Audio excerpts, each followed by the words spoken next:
My girlfriend left me bleeding in the ICU to go on a girls' trip.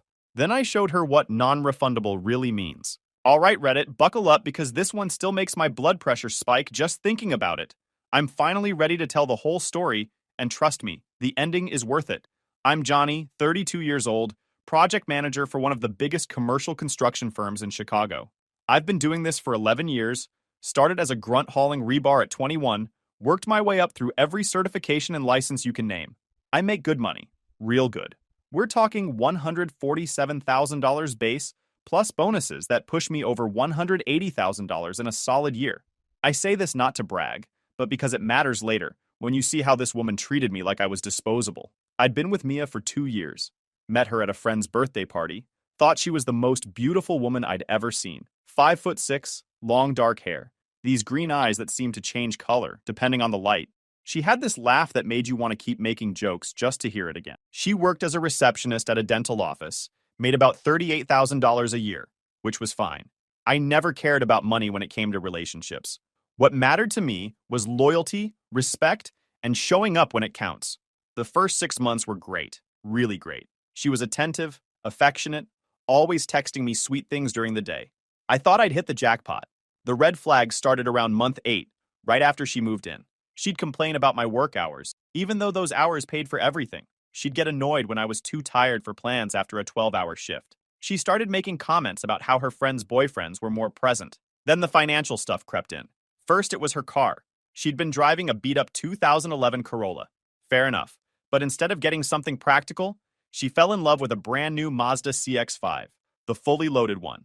$34,000 out the door. She couldn't qualify for financing on her own, so I co-signed. Then she couldn't make the payments, so I started covering those too. $489 a month. Just until I get back on my feet, she said. She never got back on her feet. Spoiler alert, Mia failed all 3 tests. Loyalty, respect, and showing up. 0 for 3. We moved in together after 8 months. My apartment, my lease, my name on everything. She couldn't pass the credit check. Something about some old collections from a Victoria's Secret card she forgot about. I covered the $2,400 monthly rent. I covered her $489 car payment on the Mazda CX-5 she just had to have. I covered the insurance, the groceries, the furniture, the $1,200 Louis Vuitton duffel bag she wanted for Christmas. I was building a life. She was building a lifestyle. But I didn't see it then. Love makes you stupid. My buddy Mark tried to warn me. Mark's my foreman, been working with me for 5 years. Guy looks like a grizzly bear who learned how to operate heavy machinery. 6'4", 260 pounds, speaks mostly in grunts and hand signals on the job site. But off the clock, he's the most loyal friend I've ever had. His wife Sarah treats me like family. Mark never liked Mia. He'd watch her scroll through her phone while I cooked dinner, watch her pile shopping bags by the door while complaining about how stressed she was, and he'd just shake his head. That girl's got champagne taste on a tap water contribution, he said once, after she'd complained about the restaurant I picked for her birthday. I told him he was being harsh. He told me I was being blind. Turns out, Mark's got 20/20 vision. March 14th, a Tuesday. We were 3 weeks out from completing a 12-story mixed-use building downtown. $47 million project. My baby. I'd been managing this thing for 18 months, and we were ahead of schedule and under budget. The client loved me. My boss was already talking about a promotion. I was on the 8th floor doing a walkthrough with the structural engineer when it happened. A rigging cable snapped on the crane above us. 4 tons of steel beam swung loose like a pendulum. I heard the cable sing before I saw the beam. I shoved the engineer out of the way and took the hit myself. The beam pinned me against a concrete pillar. I heard my ribs crack before I felt them. My left leg twisted at an angle legs aren't supposed to twist. I remember looking down and seeing bone. Then I blacked out. I woke up in the ICU at Northwestern Memorial. Tubes everywhere, chest drain, 4 lines. A cast on my leg that went from my toes to my hip. The doctor said I was lucky to be alive. 4 broken ribs, a shattered tibia, internal bleeding, and my spleen was so damaged they weren't sure if they'd have to remove it. Lucky, right? Mia showed up about 4 hours after I got out of surgery. She was wearing a floral sundress, bright colors, happy patterns, the kind of outfit you wear to a brunch, not to watch your boyfriend breathe through a machine. She sat in the plastic chair next to my bed and scrolled through her phone for 20 minutes before she even looked at me. When she finally spoke, her voice had that tone, that impatient, I have somewhere better to be tone. If you're just going to lie there and sleep, Johnny, I might as well be useful somewhere else. I tried to sit up. The broken ribs on my left side screamed so loud, my vision went white. I slumped back, gasping, gripping the metal bed rail until my knuckles went pale. Useful, I managed to croak. My throat felt like I'd swallowed broken glass from the intubation tube they'd pulled out an hour earlier. I'm in the ICU, Mia. I have a tube in my chest. They haven't even decided if they're keeping my spleen yet. And that's awful, babe. It really is. She stood up and smoothed out her dress. But Olivia is falling apart. You know how she gets when she's alone. She's been crying for 3 days straight since Todd left her. She needs this trip. We need this trip. A trip? I repeated. The morphine was making my head swim, but the rage was cutting through the fog like a hot knife. You're going to Cabo. Today. It's not just a trip, Johnny. It's a mental health retreat. And we paid $3,000 each for those tickets. It's non-refundable. Do you know how much money that is? I make that in a week, I shot back, though it lacked the sting I wanted because I wheezed halfway through. I pay the rent. I pay your car note. And you're worried about $3,000 while I'm lying here connected to a chest tube? She rolled her eyes. Actually rolled them. Like I was the one being unreasonable. Don't make this about money. That's so low. This is about loyalty. Olivia has been there for me through everything. I can't just abandon her because you had an accident. An accident? A steel beam swung loose and pinned me against a concrete wall, Mia. I didn't trip over a curb. I know. She threw her hands up, exasperated. And I've been here for 4 hours. I brought you your charger. I spoke to the doctor. He said you're stable. Stable means you're fine. You're just going to lay here and heal.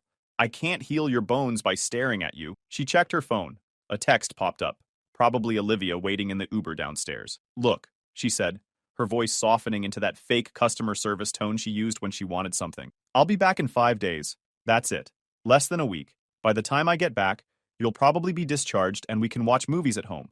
Your mom is only an hour away if you really need something. She hates me, I said flatly. She doesn't hate you. She just thinks you're intense. She gathered her purse. The Louis Vuitton bag. My money. Look, I have to go. The flight is in 3 hours and TSA is a nightmare. She leaned down and kissed my forehead. Her lips felt dry, cold, perfunctory. Don't be dramatic, Johnny. You're a big guy. You're tough. You'll be fine. She grabbed her bag and walked out. She didn't look back. She didn't hesitate. The door hissed shut, and the silence that followed was heavier than the 4 tons of steel that had crushed me. I lay there, 32 years old, a project manager who'd built structures that would stand for 100 years, a man who prided himself on solving problems and handling pressure, and realized I had just been discarded, traded for a margarita and a tan. That was the moment the pain changed. It wasn't just the ribs anymore. It wasn't the shattered tibia or the bruised organs. It was the realization that I was an option, a backup plan, a safety net she could ignore until she needed it. And she was about to find out what happens when you treat a good man like a backup plan. Hospitals at night are a special kind of purgatory. The beeping never stops. Machines tracking your heartbeat, your oxygen, your everything. The lights in the hallway stay on, bleeding under the door in a thin yellow line. The nurses change shifts every 8 hours, and you have to explain your pain all over again to a new face with a new clipboard. Scale of 1 to 10, they ask, and you think, which pain? The ribs that feel like someone's standing on my chest? The leg that throbs every time my heart beats? Or the realization that I'm lying here alone because my girlfriend chose a vacation? I couldn't move my left leg. The cast went from my toes to my hip, and it weighed 1,000 pounds. My chest felt like it was wrapped in barbed wire every time I breathed. Every cough was agony. Every shift in position sent lightning bolts through my ribcage. I kept checking my phone, thumb hovering over the message thread with Mia. Have a safe flight. Typed, deleted. I'm in a lot of pain. Typed, deleted. Why did you leave me? Typed, stared at it for a long time. Deleted. I wasn't going to beg. I still had some dignity left. She made her choice. I had to accept it, even if it felt like swallowing glass, even if it hurt worse than the broken bones. Around midnight, I opened Instagram. I knew I shouldn't. I knew nothing good would come of it. But hospitals at night make you do stupid things. The loneliness creeps in, and you start looking for evidence that someone, somewhere, cares that you exist. There it was. A story posted by Olivia. Boomerang of 2 fruity drinks clinking against a sunset backdrop. The ocean behind them was impossibly blue. The sunset was pink and gold and perfect. Caption, Healing Era starts now. Girls Trip 2024. Cabo. Mia's hand was in the frame. I recognized the ring on her finger. The turquoise band I bought her in Santa Fe last year during that road trip we took for our anniversary. $340 from a local artisan who told me the stone represented loyalty and protection. He said it would bring good fortune to our relationship. Ironic. I threw the phone onto the bedside table. It slid off and hit the floor with a crack. I couldn't reach it. I couldn't even sit up without my ribs screaming. I stared at it on the floor for 20 minutes, the screen lighting up occasionally with notifications I couldn't see, feeling a tear slide down my cheek. Not from sadness, from pure, concentrated frustration. I was a man who built skyscrapers, who managed million-dollar budgets and 100-person crews, who solved problems for a living. And I couldn't even pick up my own phone. A nurse came in around 2 a.m. Her name tag said, Brenda. She looked like she'd been doing this job since before I was born. No nonsense. Strong hands. Eyes that had seen everything. You're awake, she stated, checking the monitors. Heart rate's up. You hurting? A bit, I lied. It was an 8 out of 10. She adjusted something on the IV pump, then noticed the phone on the floor. She walked over, picked it up, and placed it on the tray table within my reach. Girlfriend didn't come back? She asked. No, she had a prior engagement. Brenda snorted. Must be some engagement. The president coming to town? Cabo. Girls' trip. Brenda froze. She looked at me, then at the chart, then back at me. Her expression softened just a fraction. Well, she said slowly, that's a choice. Yeah, it's a choice. You got anyone else? Family? Parents are gone. Brother lives in London. We're not close. Friends? I thought about it. I had work buddies. Guys I'd grab lunch with. But who do you call at 2 a.m. when you can't wipe your own face? Yeah, I said finally. I got a friend. I called Mark at 7 a.m. sharp. He answered on the second ring. Johnny. His voice was gravelly. I'd woken him up. Boss said you got flattened. You alive? Barely. Listen, man, I need a favor. Name it. I need some stuff for my apartment. Charger, laptop, maybe some underwear that isn't made of paper. There was a pause. Where's Mia? I didn't answer. Johnny, where is Mia? Cabo. Silence. Then, Cabo. Like Mexico Cabo? Yeah, I'm coming down. Mark showed up 2 hours later. He didn't bring flowers. He brought a greasy paper bag from my favorite burger joint, which I couldn't eat because of the surgery, but the gesture counted. He also brought a duffel bag full of my clothes and my laptop. He sat in the uncomfortable plastic chair and stared at me for a long moment. She left you, he said. It wasn't a question. She said the tickets were non-refundable. Mark let out a laugh that sounded like a bark. My truck is non-refundable, Johnny. If I crash it, I don't leave it in the ditch and go to Disney World. That woman is a vulture. She's just selfish. She thinks I'm tough. She thinks I can handle it. You are tough. But you're not Wolverine. You got crushed by 4 tons of steel. You need help. He leaned forward, elbows on his knees. You want me to change the locks? Not yet. You're soft, Johnny. You build bridges that can withstand hurricanes. But you let this girl walk all over you because she's pretty and she laughs at your jokes. I'm handling it. Sure you are. That's why you're lying here alone while she's out partying on a beach. Mark visited every day after that. He didn't stay long, had shifts to run, but he checked in, brought me updates from the site, made jokes about the nurses, made me feel human again. His wife Sarah even came once, brought me homemade soup and a stern lecture about not letting that girl back in your life. I was starting to see I had better people around me than I realized. I'd just been too focused on the wrong person to notice. Mia texted once a day. Short, breezy messages that felt like afterthoughts. Thinking of you. Hope the food isn't too gross. Olivia says hi. We're going snorkeling. Service is bad here. Might not reply for a bit. Love you. I stopped replying after day 2. Dr. Evans came in on day 4 with his clipboard and that carefully neutral expression doctors master in medical school. Good news and bad news, Johnny. Give me both. Ribs are setting nicely. No surgery needed for the spleen. The bleeding stopped on its own. But the leg... He pulled up the x-rays on the monitor. The swelling is down, but the fracture is complex. You're looking at 8 weeks in a cast, then another 4 in a boot. Minimum. You won't be able to drive. You can't tackle stairs. My apartment is on the 3rd floor. Then you can't go home. Not unless you have someone strong enough to basically carry you up and someone to stay with you 24/7 for the first week to help you get around. I thought about Mia. Even if she was here. She weighed 120 pounds soaking wet and complained if she had to carry 2 bags of groceries from the car. I'll figure it out, I said. That night, I texted Mark.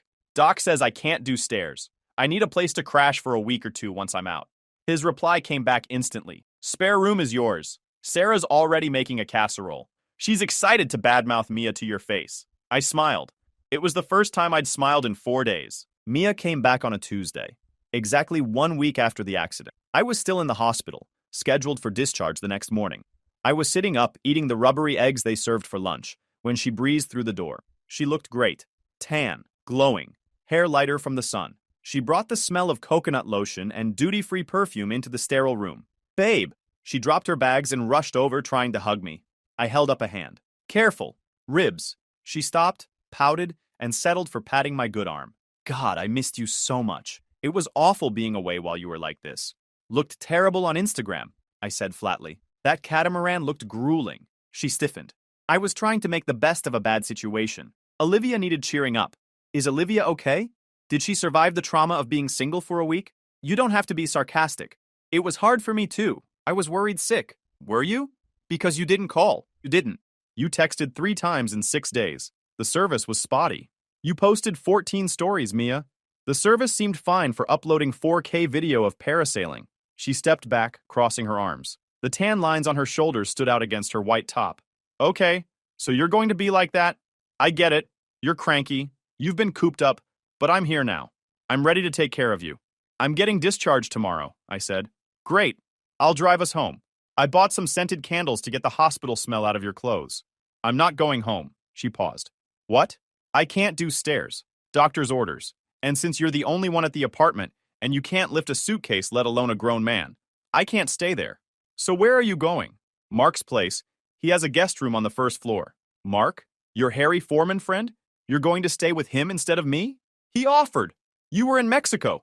But I'm back now. We can figure it out. We can get a hotel. Who pays for the hotel, Mia? She blinked. Well, we have savings. No, I have savings. You have a tan. Her face went red. Why are you being so mean?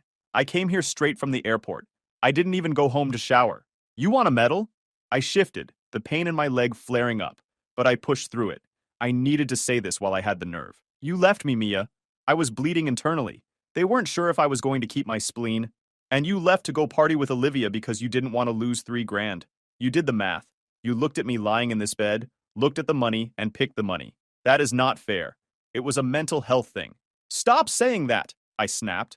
My voice cracked, startling both of us. It wasn't mental health. It was selfishness. You showed me exactly where I stand on your priority list. I'm below Olivia, below a vacation, below your Instagram feed, and definitely below $3,000. I love you, she said, tears instantly welling up. She was good at that. The instant tears. I'd seen her use them to get out of a parking ticket once. I made a mistake, okay? I'm sorry, but don't punish me for it. I'm not punishing you, I said quietly. I'm firing you. The room went dead silent, just the steady beep of the heart monitor. Beep, beep, beep. What? She whispered. I'm done, Mia. We're done. You're breaking up with me? Now? While you're on painkillers? I'm clearer than I've ever been. When I get out of here tomorrow, Mark is picking me up. I want you out of the apartment by the weekend. You can't do that. I live there. My name's on the lease. I pay the rent. You're a guest. That's what you told the landlord so they wouldn't run a credit check on you, remember? She stared at me, mouth open. The victim act was dropping, replaced by something else. Real panic. Not the I'm worried about my boyfriend kind. The where am I going to live kind. Johnny, please. You're overreacting. This is the trauma talking. Let's just talk about this when you're home and feeling better. No, I'm done talking. Go to Olivia's. She owes you, right? You supported her through her breakup. Let her support you. She lives in a studio. There's no room. Sounds like a her problem. Or a you problem. Definitely not a me problem anymore. You're being heartless. I'm being a man who finally woke up. I looked at the ceiling. The same ceiling I'd stared at when she walked out 7 days ago. Get out, Mia. She stood there for a long minute. Maybe 2. Cycling through emotions. Anger. Sadness. Disbelief. Bargaining. She waited for me to crack. To apologize. To tell her I didn't mean it. I just kept staring at the ceiling. Finally, she grabbed her bags. You're going to regret this, she said from the doorway.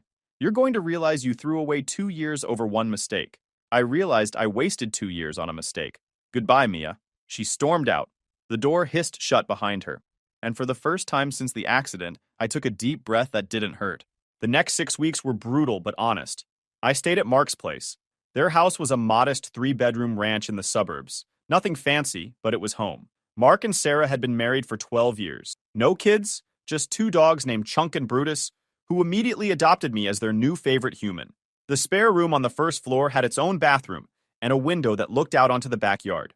Sarah had put fresh sheets on the bed, hung up a little air freshener, even put a TV on the dresser so I could watch something besides the ceiling. The first week was hard. I needed help with everything. Getting out of bed, getting to the bathroom, getting dressed. Mark took time off work, used his vacation days without being asked. Sarah managed the household like a general, running a military operation.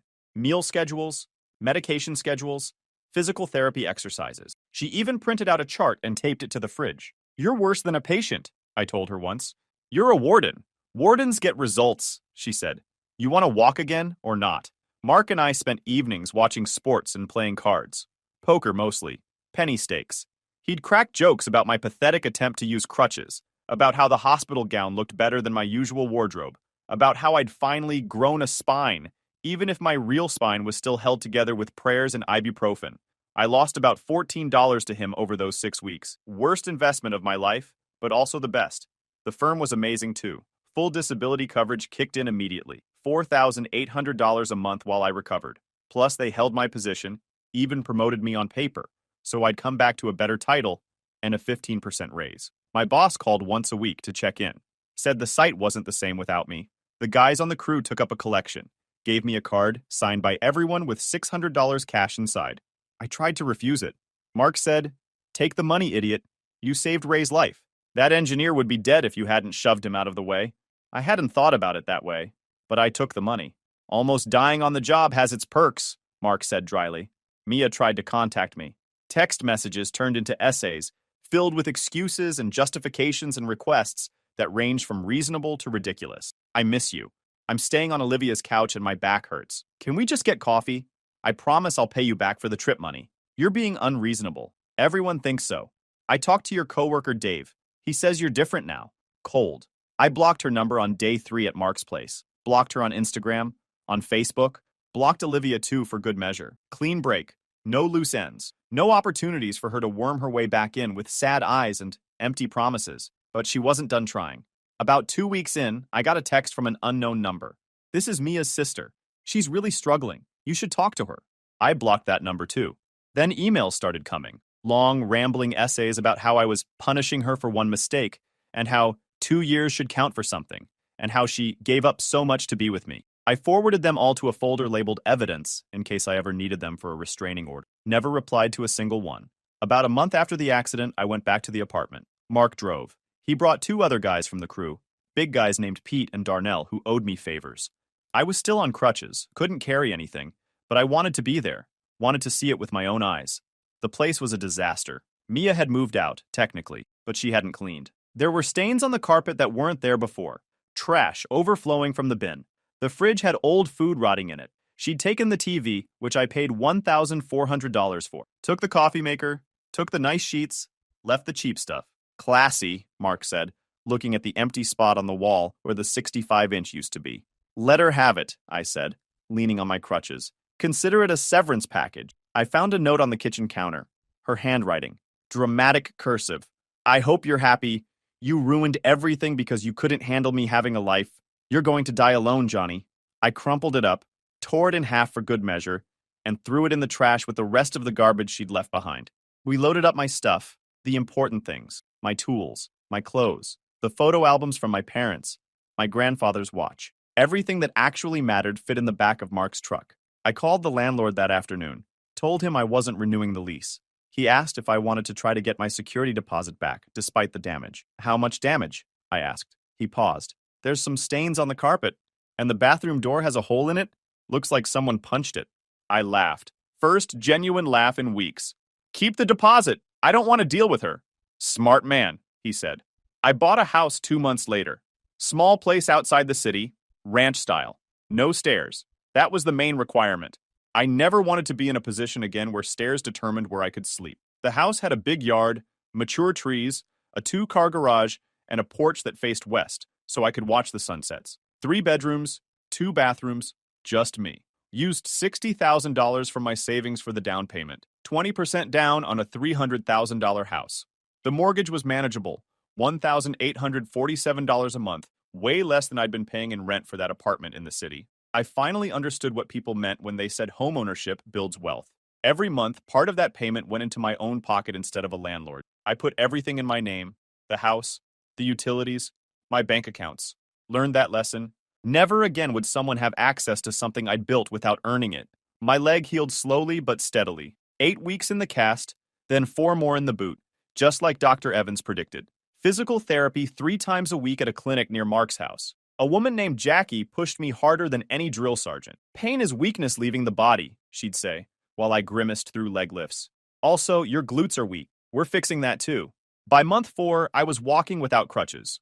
Just a slight limp that the therapist said would fade with time and consistent exercise. I started going to the gym again. Nothing crazy. Light weights, stationary bike, swimming when my leg could handle it. I'd never been in great shape before, always too busy with work to prioritize it. But now I had something to prove. To myself, mostly. I went back to work on light duty first, desk work, paperwork, reviewing plans and schedules. Then, full duty, back on sites, walking the floors, checking progress. The promotion came through 3 weeks after I returned. Senior project manager. $165,000 base, plus bonuses that could push me over $200,000 in a good year. I'd be overseeing multiple projects now, not just running single sites. More responsibility, more money, more respect. The guys on the crew threw me a little party when I came back. Someone made a cake that said, "He's alive, barely." Another guy printed out a picture of a steel beam with a red X through it and taped it above my desk. Beam-proof zone, it said. Mark gave a speech that was mostly insults about my cooking and my taste in women. Everyone laughed. I laughed. It was perfect. I heard things through the grapevine. Small industry, mutual acquaintances, that sort of thing. Some of it from the guys at work who knew people who knew people. Some of it from social media, because even though I'd blocked her, mutual friends would occasionally send me screenshots with messages like, "You seeing this?" or "LOL karma." Mia and Olivia had a massive falling out after living together for 2 weeks. The mental health retreat energy didn't translate to being a good roommate. Mia left dishes in the sink. Mia used Olivia's expensive shampoo. Mia expected Olivia to feed her while she got back on her feet. Olivia, it turns out, wasn't so supportive when she had to actually share her space and her stuff.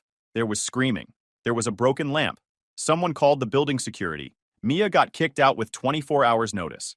She posted a whole Instagram story about fake friends and people who abandon you when you need them most. The irony was lost on her. Obviously, she bounced to her sister's place next. Her sister Amanda lived in a townhouse with her husband Greg and their 2 kids. They let Mia crash in the basement for a month. But Greg, who I'd only met twice and seemed like a reasonable guy, apparently put his foot down after he caught Mia raiding their pantry at 2 a.m. and found out she wasn't looking for a job. She was watching Netflix 14 hours a day, one of the crew guys told me. He knew Greg from a softball league, wouldn't lift a finger, wouldn't even watch the kids for an hour so Amanda could run errands. Greg told Amanda it was her or him. Amanda chose her husband. Smart woman.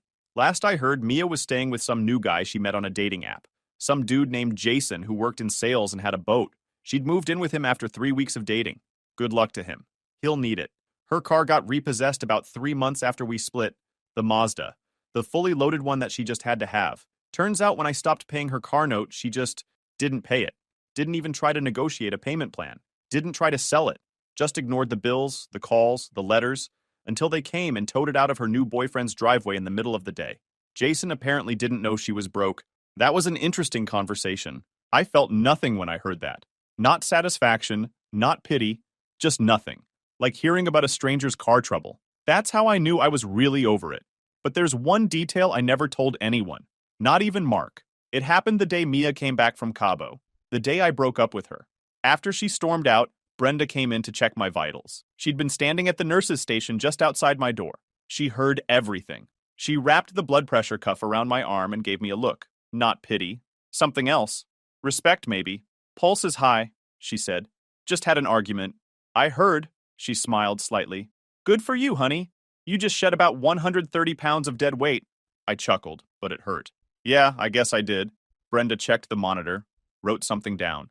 Then she hesitated, tapped her pen on the clipboard. When she spoke again, her voice was lower. You know, when she was here that first day, before she left for Mexico. Yeah? She stopped at the nurse's station on her way out. I was there. I felt a cold prickle run down my neck. Did she ask about my prognosis? Brenda shook her head slowly. No. She asked about the parking validation. What? We validate parking for immediate family visiting critical patients. Saves about $12 a day. She asked if she could get a pass for the whole week. I stared at her. But she wasn't going to be here. She was leaving.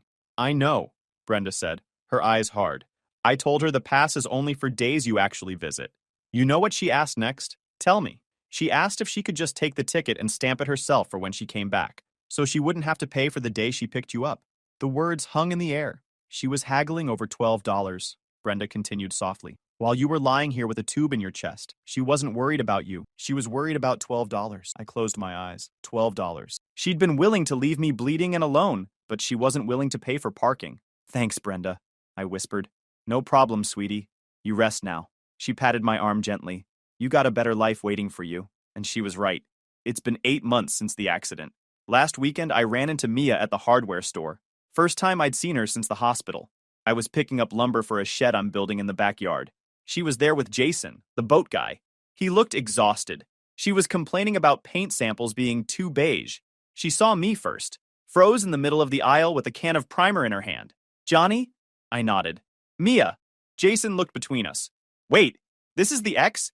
The one who almost died and still dumped me from his hospital bed, she said, loud enough for the people in the next aisle to hear. Yeah, that's him. I didn't take the bait, just grabbed my lumber and headed toward the checkout. She followed me. Of course she did. You look different, she said. You've been working out. Physical therapy, doctor's orders. I heard you bought a house and got promoted. I did. She was quiet for a second. Then, if you hadn't been so dramatic about Cabo, we could have worked it out. We were good together. I stopped walking, turned around. Jason was hanging back, watching. Mia, I was in the ICU with a tube in my chest, and you haggled over $12 parking on your way out the door. Her face went pale. Who told you that? Doesn't matter. What matters is you showed me exactly who you were, and I finally paid attention. I nodded at Jason. Good luck, man. You're gonna need it. I paid for my lumber and left. Didn't look back. That night, Rachel came over. She's the woman I've been seeing for 2 months now. Met her at a barbecue through Mark and Sarah. She's a physical therapist with her own practice, drives a paid-off Honda, and has never once asked me to cover a bill. I told her about running into Mia. Told her what I said. You really told her that? About the $12? Yeah. What did she do? Stood there like I'd slapped her. Rachel laughed, poured herself some lemonade, and stretched out on the deck chair next to mine. You know what I like about you, Johnny? My devastating good looks? Your complete lack of tolerance for nonsense. She clinked her glass against my soda. It's refreshing. The house is coming together. I built a fence last month. Cedar, 6 feet high, stained it myself. Built the deck over 3 days with Mark, Pete, and Darnell. Sarah supervised from a lawn chair with sweet tea. I've got a Weber Genesis grill on it now. Cook out every Sunday. Work is good. Senior project manager. $165,000 base. I'm overseeing 3 projects simultaneously. The guys threw me a party when I came back. Made a cake that said, he's alive, barely. Someone taped a picture of a steel beam with a red X over my desk. Beam-proof zone. 2 weeks ago, I got a call from the firm's insurance company. The settlement from the accident finally came through. $127,000 after legal fees. Enough to pay off the mortgage early if I want, or invest it and let it grow. I'm leaning toward investing. I've got time now. I'm not in a rush anymore.